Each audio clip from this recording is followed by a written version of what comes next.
तो मैं आपको एक छोटी सी कहानी पहले सुना लेता हूं, ठीक है ना। छोटी सी कहानी जो है मैं आपको बताता हूं। एक बार क्या होता है कि एक रास्ता होता है, ठीक है ना। एक सिंपल एक कहानी, एक रास्ते की कहानी है। तो रास्ता जैसे एक शहर से दूसरे शहर वो रास्ता जाता था, ठीक है ना। शहर सिटी नंबर ए है, सिटी नंबर बी है। तो सिटी नंबर ए से वो रास्ता आपका जाता है बी में, और जब वो रास्ता आपका जाता है तो उस रास्ते में बीच में एक सुरंग पड़ती है, और वो सुरंग जो है बहुत ही अंधेरी सुरंग है, उसमें बिल्कुल भी रोशनी नहीं है, बिल्कुल भी प्रकाश नहीं है उसमें। और जो मुसाफिर इस शहर से दूसरे शहर जाते हैं तो उन्हें उस सुरंग से क्या करना पड़ता है, गुजरना पड़ता है इसलिए।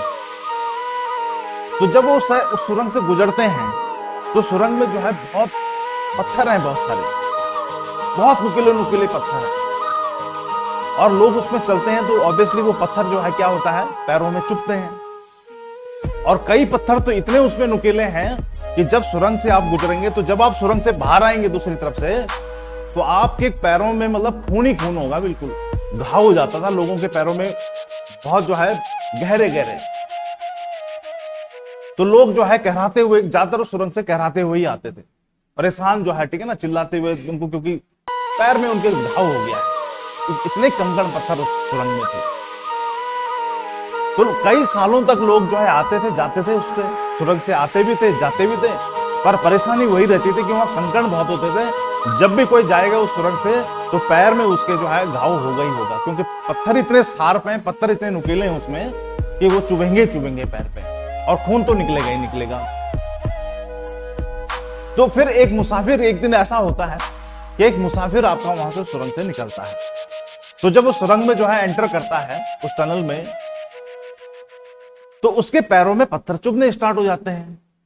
तो वो क्या करता है, जैसे ही उसके पैर के नीचे जो पत्थर आता है वो उस पत्थर को उठा लेता है। दिखता तो है नहीं कि भाई और कितने पत्थर हैं, पर जो पत्थर उसके पैर के नीचे आता था उसको तुरंत वो उठा लेता था और अपने बैग में रख लेता था।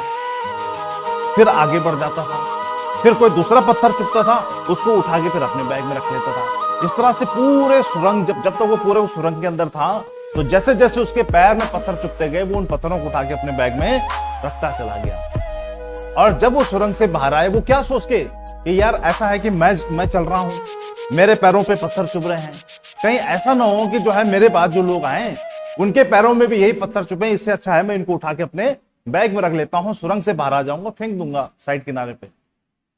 तो ये सोच के वो उनको उठाता चला गया। और जब वो सुरंग से बाहर आया और उसने अपना बैग खोला, उसने कहा इन पत्थरों को बाहर फेंक दो। तो जैसे उसने वो बैग खोला, वो असल में जो है पत्थर नहीं थे, वो हीरे थे, डायमंड्स थे,